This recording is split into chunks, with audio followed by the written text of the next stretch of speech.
de qué manera participamos como ciudadanas y ciudadanos. Bueno, y en este desmenuzar en lucha, el funcionamiento de la democracia, entendimos que nosotros también podíamos participar activamente para ser elegidos, ¿no? Pasar de esto de la protesta, del exigir justicia, cosa que no vamos a dejar, pero empezar a plantear las cuestiones de una manera propositiva.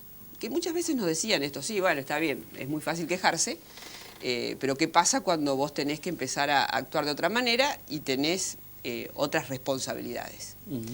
Me parece que nosotros desde este espacio, que es el Frente Popular, en donde está protagonizado por luchadores y luchadoras, en lo gremial, en las fábricas, en las universidades, así se nuclea y se fortalece, digamos, el Frente Popular.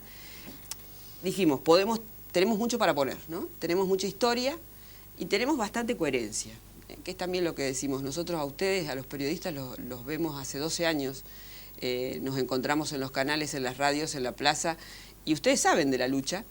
Y también la gente, ¿no? Ustedes como comunicadores también llevando a la casa de la gente lo que nosotros estamos haciendo. Bueno, y esto es lo que tenemos para mostrar y para dar. Es lucha, por eso decimos, podemos votar por impunidad en las próximas elecciones o podemos votar por justicia, ¿no? Y me parece que, y romper esta idea de, bueno, voy a votar al menos malo. Viste que a veces estás en la encrucijada, muchas veces en la encrucijada decir, ¿a quién le pongo el voto? ¿Le pongo a este porque le creo? O bueno, porque no me queda otra, o voy a votar al menos malo. O al que no va a llegar. Algunos también dicen, bueno, es total, voto acá, si total, no, estos no van a protagonizar nada. Bueno, nosotros lo que decimos es, lo nuestro no es testimonial, nosotros queremos llegar, de verdad, queremos llegar al Congreso de la Nación porque tenemos muchísimas propuestas. Y queremos confrontar con aquellos que representan, diría el candidato a presidente Víctor de Llenal y Carlos Delfrade, que es uno de nuestros compañeros electos como diputado provincial, dice, aquellos que representan las minorías en realidad. Queremos enfrentar esto y queremos decir, tenemos muchos proyectos, yo solamente quiero llevar a este lugar trabajo, lucha y bastante conocimiento, ¿no? Porque fuimos aprendiendo y mucho. Y también llevar la voz de las mujeres, porque también es un espacio en el que protagonizo en la defensa de la violación de derechos sistemáticos a las mujeres en este país. Y por eso tenemos una gran propuesta que a nosotros nos parece muy innovadora, que es el Ministerio de las Mujeres, para empezar a juntar todo lo que es, toda la política que está desarmada, la política pública, que entienden esta situación de violencia que sufren las mujeres, ponerla en un lugar.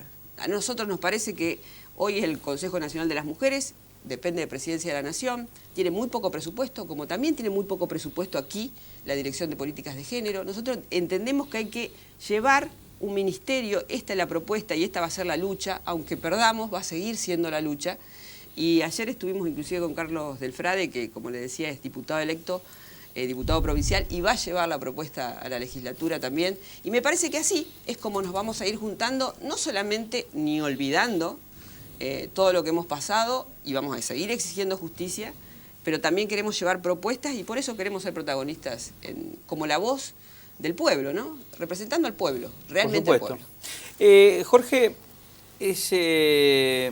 ahora te doy la misma pregunta, digamos, de expectativa, pero sobre todo teniendo en cuenta de esta representación de las minorías que decía justamente ese concepto, que es importante, muy importante justamente, porque quedan siempre fuera, digamos, las representaciones minoritarias.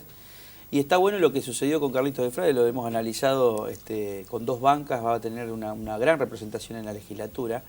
Y cómo se afronta esta estrategia electoral para ir contra un aparato nacional, un aparato con mucha guita, digamos, también electoral a nivel nacional como es el PRO y el aparato provincial. Son 3 partes, digamos, y si agregamos a un Golden Boy como Massa, digamos, que también tiene financiamiento, es una cuarta pata. ¿Ustedes cómo hacen para meterse en este lío, diría?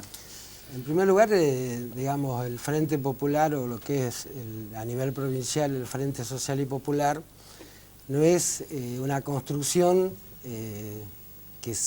que ha nacido recientemente.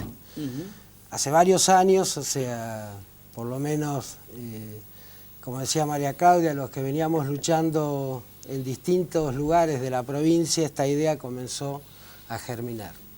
Primero porque todos teníamos experiencia, o sea, el Frente nace de algunos partidos políticos de izquierda y de luchadores populares y de lucha significativa de la provincia. No es casualidad que Celeste Leprati haya salido concejal en Rosario. Pero esto es una experiencia que se viene incubando en la provincia de Santa Fe y se profundizó a partir del 2007. O sea, el fracaso del peronismo y la asunción del Frente Cívico y Social generó también una serie de expectativas que rápidamente fracasaron. Y muchos grupos a lo largo de la provincia vienen trabajando en lo social y en lo político desde distintos ángulos y de manera, no con un pensamiento común, pero sí con luchas comunes. Entonces, lo que nosotros en primer lugar decimos que en este frente nadie es más que nadie. En segundo lugar, que muchas veces nos unieron las luchas y nos separaron las palabras. Entonces son dos elementos rápidamente a vencer y creo que cuando uno va encontrando ciertos caminos y uniendo, saliendo de la dicotomía de la provincia de Santa Fe norte-sur, las luchas se unieron. Contra Carlos Reutemann, la lucha de Pocho Leprati, de los muertos de Rosario, la lucha de la muerte de la inundación del 2003-2007, fuimos haciendo caminos comunes, con compañeros también en otros lugares de la provincia, como el espacio de lucha de Silvia Supo, luchas en Reconquistas, en Vera. Y eso es un camino que nosotros creemos que vamos hacia la década que viene, de acumulación de fuerzas.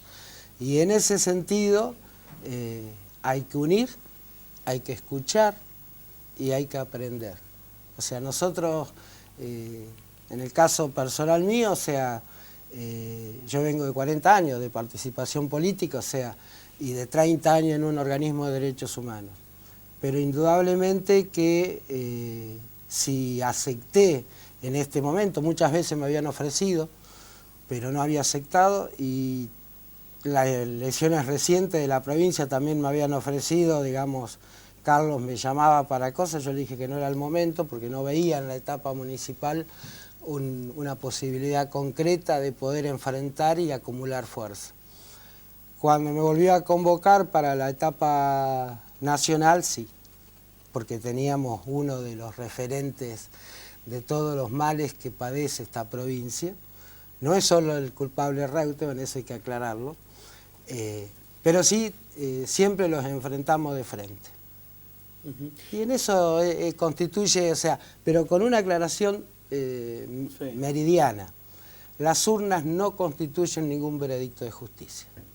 Eso somos muy claros. Es verdad, pero no me parece que puede pasar por la tampoco la una mente contradicción. De muchos, de muchos, digamos, justamente que están luchando por justicia. Debe pasar justamente en la mente la posibilidad de una jubilación de Reutemann, una jubilación política. Este escenario lo marca. Hoy, no sé si creen ustedes en las encuestas o no, pero lo marcan claramente. No hay una encuesta que lo dé dentro de las posibilidades de que pueda ingresar al Senado. Sí, yo creo que esta desesperada aparición en los medios nacionales me parece que porque da cuenta de lo que vos decís. Porque si no, no aparece, no habla. Digamos, que salir a hablar para Reutemann y explicar lo que no explicó, digamos, porque la verdad que no dijo nada. Y lo más, no sé, lo más intragable es que habló de justicia, ¿no? Habló de la falta de independencia justicia, de la independencia, ¿no? Justamente él, que puso a dedo la Suprema Corte de Justicia aquí en la provincia de Santa Fe. Pero me parece que es una oportunidad, yo creo que es una gran oportunidad, ¿no? De poner y confrontar, a ver, quiénes son los candidatos, quiénes tienen muerto en el placar.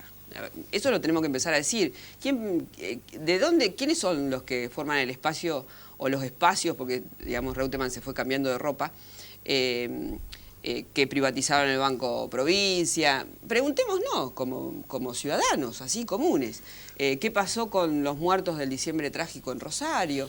Y aquí también un muerto aquí en Santa Fe, un chico asesinado. Era la policía de Reutemann. Al respecto de esto me quedé pensando en lo que te habían escrito del arquitecto, a ver si se te caía una casa y vos contratabas un arquitecto. Primero, yo lo denuncio al arquitecto, ¿no? Esto es lo primero que hay que hacer. Reutemann no denunció a nadie. Tapó, digamos, y sigue tapando, por eso hace 12 años que en la justicia hay todas las pruebas que tenemos y que supimos llevar para que justamente se haga justicia.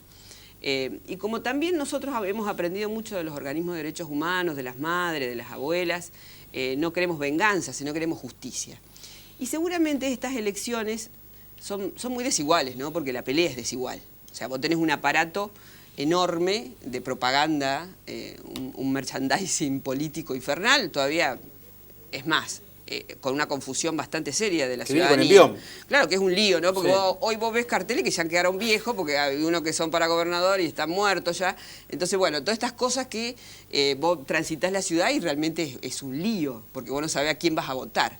Y nosotros en esto también tenemos desventaja, ¿no? Porque primero, nosotros tenemos más y nada menos que toda la lucha encima, pero bueno, eso hay que traducirlo en esto que hoy es la política, que es posicionar candidatos, ¿no? Pero ahora, vienen con un envión también ustedes, o sea, porque el Frente Popular hizo una elección magistral en la categoría de legisladores.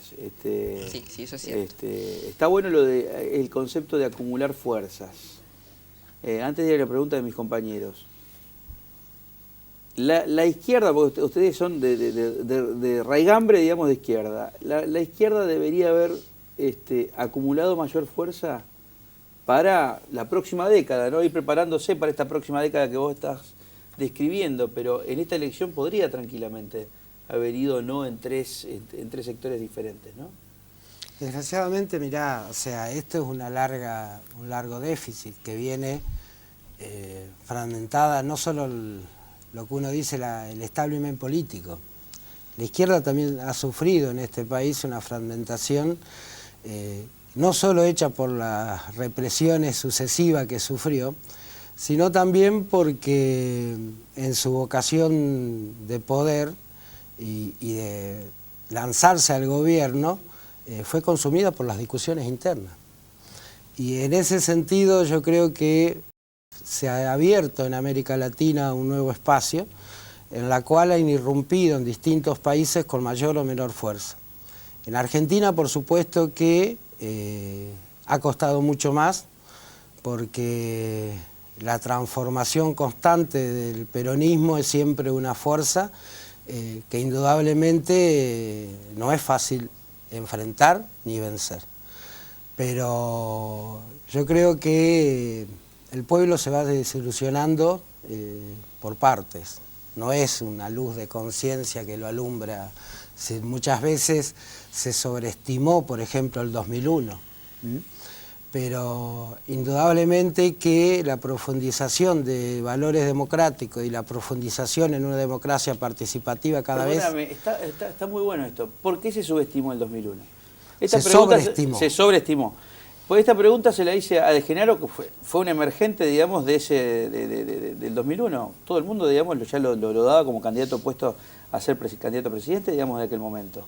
En el año 2003, dice, che, ¿por qué pasó el tren y bueno, no te subiste? ¿Qué es lo que sucedió en aquel momento, en la historia corta de la Argentina, para que todavía hoy la izquierda siga fragmentada? Mirá, o sea, Argentina sale, a diferencia de otros países latinoamericanos, sudamericanos principalmente, llega a la democracia a través de una guerra que destroza la dictadura militar, y esa emergencia que surge en menos de un año se volcó a la democracia. El pueblo argentino tenía reservas democráticas. Nosotros siempre tenemos que recordar el papel que cumplió Raúl Alfonsín, ni apoyando la guerra de Malvinas y enjuiciando por primera vez una junta militar. Pero eso no alcanzó. ¿Por qué? Porque Argentina tenía cantidades de jóvenes que en ese momento tenían que haber asumido la política y ya no estaban. Cantidades de dirigentes sindicales que ya no estaban. Y volvió todo lo viejo. ¿Mm? Y encima, con un caudal de miedo muy grande. Yo recuerdo, o sea, como organismo, cuando íbamos a pasar el nunca más a cualquier escuela o a cualquier universidad, tenía que haber nota de autorización de los padres. Una locura. ¿Mm? Pero así cosas, te digo, te contesto lo del 2001, indudablemente que el 2001 sorprendió a la gran mayoría de la dirigencia argentina. Si vos estudiás todas las declaraciones que había 2 meses, 3 meses antes, ninguno vaticinaba ese fracaso. ¿Mm? Lo que ocurre, como hoy también vos vas a ver en otros países de Europa que está ocurriendo no lo mismo, pero con características similares en lo económico, los pueblos pueden reaccionar rápidamente ante situaciones económicas. Pero en la propuesta política es mucho más difícil la construcción. Imaginemos, antes de la pregunta tuya, discúlpeme, Chechu, y Héctor, imaginemos un debate con Reutemann. ¿Por dónde pasaría? A ver, hagamos un... háblenle a la gente directamente que nos está escuchando en toda la provincia de Santa Fe, porque ustedes únicamente no van a ser elegidos por ciudadanos o vecinos de esta ciudad capital. Nos están escuchando por Radio M 13 departamentos del centro norte de la provincia. ¿Qué significa Reutemann para la política de hoy? Y Reutemann representó y sigue representando una cantidad de intereses corporativos muy concentrados. En el sentido estrictamente económico, representó y representa a los sectores de las multinacionales cerealeras, o sea, y también de los sectores financieros, principalmente de los grandes bancos. Hay que recordar, por ejemplo, uno de los primeros que llevó Néstor Kirchner en su gira europea cuando no era un conocido en Europa fue a Carlos Reutemann en su primera gira a Alemania e Italia. Fue presidente de la Comisión de Relaciones Exteriores del Senado. Y en ese sentido, o sea, para entender quién es Reutemann hay que irse necesariamente a la economía. Interesante. Reutemann ha sido presentado como un defensor de los intereses del campo, por ejemplo, que es totalmente una mentira infernal. Y no lo decimos los inundados, lo dice el Censo Nacional Agrario. Desde 1988 al año 2008, donde Reutemann y Obey tuvieron 16 de los 20 años, con la misma política neoliberal, la provincia de Santa Fe pierde el 35% de los establecimientos agrarios. Repetí ese dato que es contundente. Repetí ese dato, me parece que está bueno, digamos, porque siempre, el otro día se presentó como representante del campo también. Sí, básicamente. Sí. A ver, decime qué es de 1988 al 2008. Al 2008. O sea, la provincia de Santa Fe en el censo en 1988 tenía 37.547 establecimientos agrarios. En el año 2008 la cifra es 25.720 establecimientos agrarios. Perdimos el 35%. Mientras Reutemann y Obey tenían la dinastía de gobernar a esta provincia. Toda la concepción, digamos, que se han hecho de los puertos, o sea, hay que recordar que los puertos ojeros van de Timbúes, que es la boya 457 del río Paraná, hasta en el caso de Santa Fe, Villa Constitución. O sea, la construcción de la política nacional con Reutemann de beneplácito y también Obey conceden a las grandes cerealeras el aprovechamiento de los puertos. Obey incluso le hizo un camino totalmente pavimentado en San Lorenzo.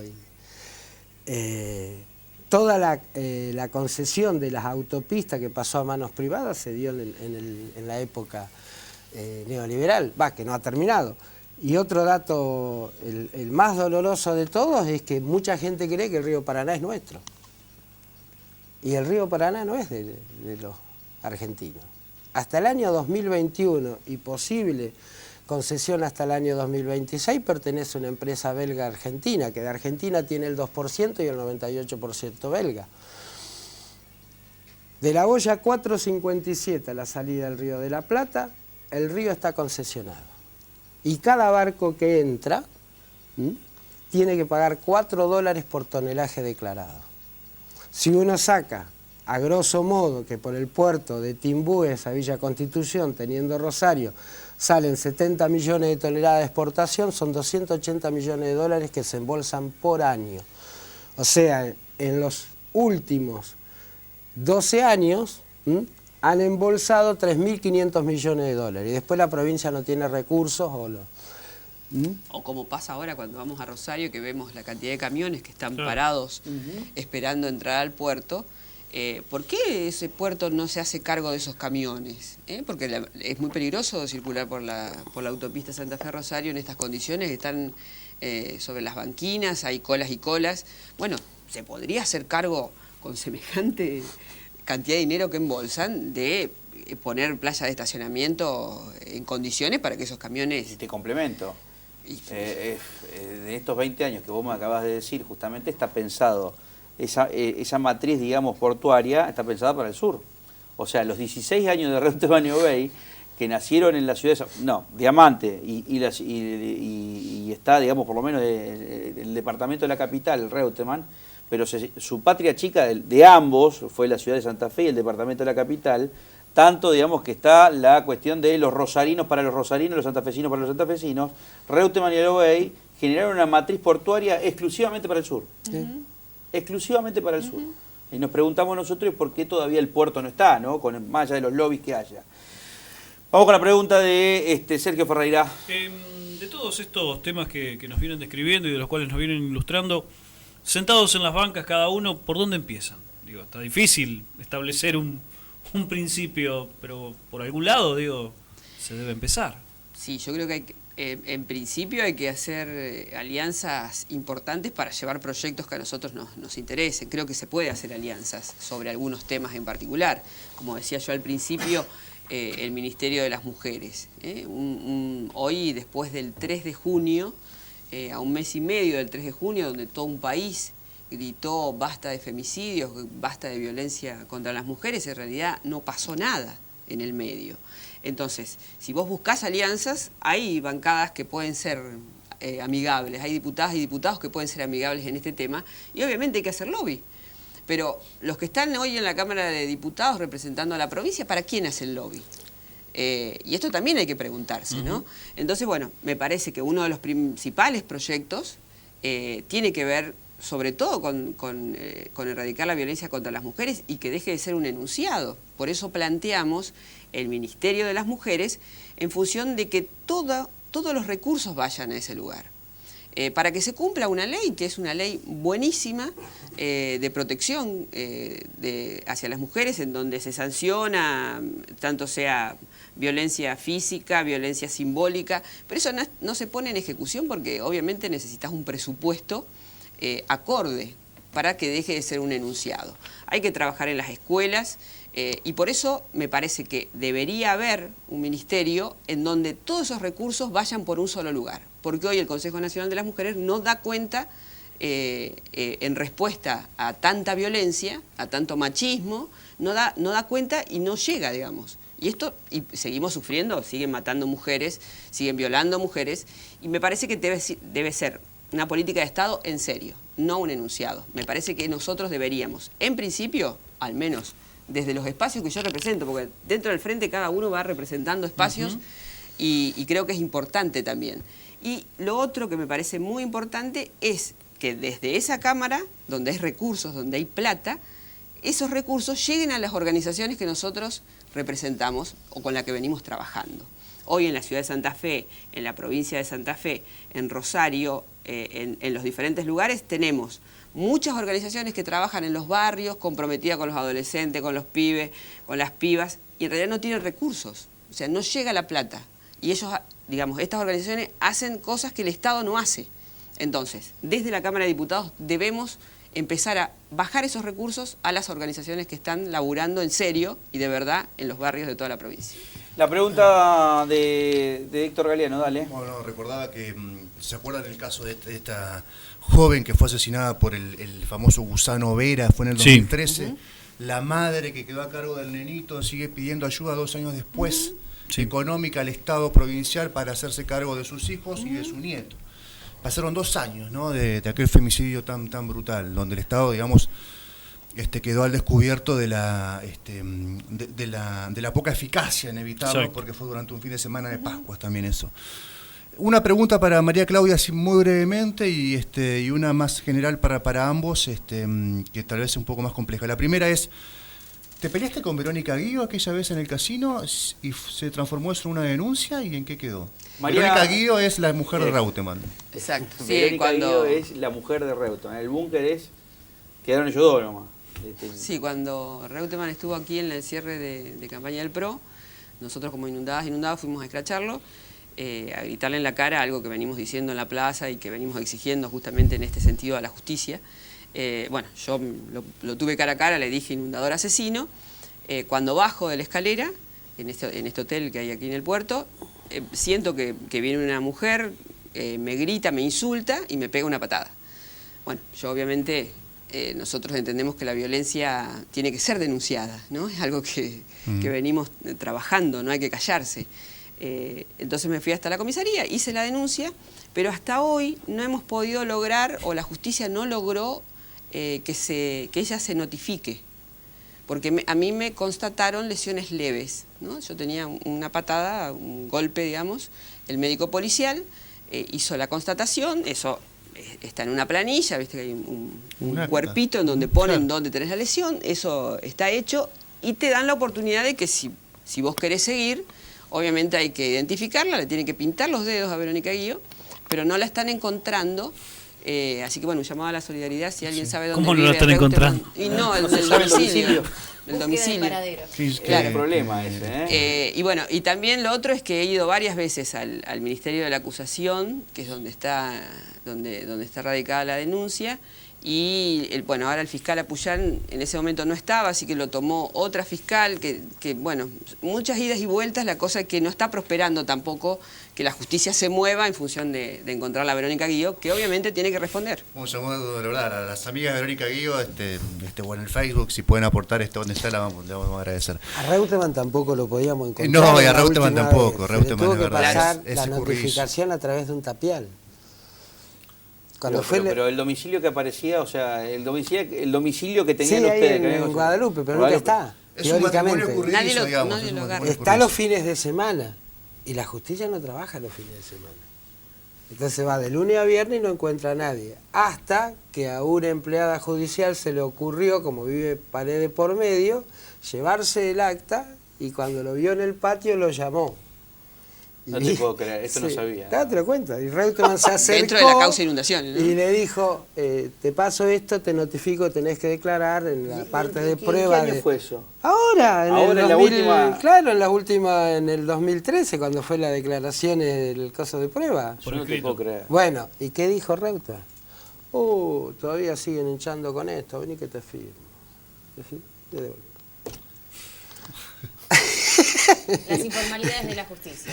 Me agrega, y otra cosita más que quería preguntarle a ambos, porque una vez el Negro Castro me respondió, esperábamos más del Frente Progresista porque no nos inundaron y no nos fusilaron en el 2001, ¿no? ¿Por qué la política no puede, algunos tienen explicación, la continuidad jurídica del Estado, que suele mucha plata, digamos, hacerse responsable, pero ¿por qué no fueron más valientes, digamos, la gestión, o por lo menos ustedes, si ustedes lo consideran así, que no lo fueron en todo este tiempo? 8 años de gestión, bastante importante como para sacar una conclusión. Porque el establishment político siempre va a apuntar a la gobernabilidad de una situación, no a lo que plantea como programa ni como compromiso con el pueblo. Eso ha sido una constante en estos 32 años de democracia. Asumen con un programa y gobiernan con otro. Entonces el Frente Progresista hizo una campaña de elecciones con la canción de Pocho Leprati, de León Gieco, y prometiéndonos que iba a entregar los archivos de la Policía Provincial de aquel 19 y 20 de diciembre en la ciudad de Rosario. prometiéndonos que iba a entregarnos los planos que estaban en posesión de la Secretaría Hídrica de la provincia. Eso lo hizo el gobernador Vine en el Hotel Río Grande, lo hizo ante Celeste Leprati en el mes de septiembre del 2007, en Rosario. Asumieron, o sea, en el triunfo que tienen al no tener mayoría en las cámaras, eligieron la gobernabilidad y a todas aquellas promesas que le habían acumulado votos y lucha, la traicionaron. O sea, y la traicionaron antes de asumir. El día 7 de diciembre del 2007, o sea, 3 días antes de asumir Vine, le ofrece la Secretaría de Producción a Carlos Alberto Reutemann. Y aparte, si te acordarás de las disculpas públicas, primero le manda el CD de León Gieco con la canción de Pocho Leprati y después le pide disculpas, es esquizofrénico eso. Y en ese sentido, o sea, todo el Frente Progresista tanteó la situación. Incluso al movimiento de inundado trató de dividirlo. Lo que hace el kirchnerismo a nivel nacional no fue nuevo, ellos también lo hicieron en la provincia de Santa Fe. Intentaron dividir la comisión de investigadora de Rosario. Entonces, lo que Wiener tiene de frialdad le falta de coraje político. Eso es lo real. Porque nos juntamos todos los organismos de derechos humanos de esta provincia y cantidad de organizaciones sociales y el día 27 de diciembre del 2007 nos dio una audiencia única. Única. Nosotros hacía 4 años veníamos denunciando la narcopolítico-policía. La respuesta de Wiener ese 27 de diciembre del 2007 fue, para mí, toda la policía de Santa Fe es buena. Bueno, con esa respuesta nosotros, con la cantidad de hechos de corrupción que tenía la policía de Santa Fe, con la cantidad de... Nosotros le decíamos que la provincia era un gran portaavión para el contrabando, para el negocio de la droga. Que nos dé esa respuesta fue una tomada de pelo. Y la terminaron de ensuciar 4 meses después, cuando nos conceden una audiencia a todas las organizaciones de inundados, y ahí nos desayunamos que no sabían por qué se había inundado Santa Fe. Un gobernador de la provincia, un ministro de Obras Públicas, no sabían cómo se había inundado la ciudad. Y nos dimos cuenta cuando lo pusimos delante del mapa de la ciudad, y la respuesta que nos daban era que toda la capital se tenía que trasladar, que él le habían informado eso. O sea, nos estaban tomando el pelo. Nosotros fuimos con nuestro perito de Parta, que es el único doctor en ciencias hídricas de la Argentina, que es el doctor Alfredo Trento, y a los 5 minutos me miró y me dice, pero estos son un improvisado total. Porque si vos vas a asumir en el 2007 con una capital de provincia 2 veces inundada y no va a tener ningún cuerpo, o alguien está tapando determinados negocios, o no tener la capacidad de venir e investigar. O sea, habían formado el CEMUPRO, habían hecho una cantidad de cosas de estudio sobre la provincia y no saben que la siembra directa perjudica la impermeabilidad de los suelos, que desaparecen una cantidad inmensa de espejos naturales de agua, que en la provincia en cantidad de campos hacen lo que quieren con canales que le tiran el agua uno al otro, y en el 2007 se demostró 62 pueblos inundados. Entonces, en ese sentido, yo te relaciono una cosa que nosotros sí vamos a impulsar si llegamos al Congreso, es una ley nacional de riesgo de desastre, que debe abarcar todos los desastres, no las inundaciones solamente, los agrotóxicos, la perjudicación de la industria agraria que perjudica no solo al factor humano, sino también a otras producciones, el carácter de riesgo de la no construcción de obras, por ejemplo. Y en ese sentido, otra ley que va a ir acompañado con eso es la imprescriptibilidad de los delitos, de los funcionarios públicos y de los funcionarios políticos. Porque hay que terminar con esto. Si somos una democracia en serio, el que hace mal las cosas las tiene que pagar. Jorge, muchas gracias. No, por favor. María Claudia, muchas gracias. A ustedes. Vamos, Infinitas gracias. después del 9 vamos a seguir invitándolo ya seguro.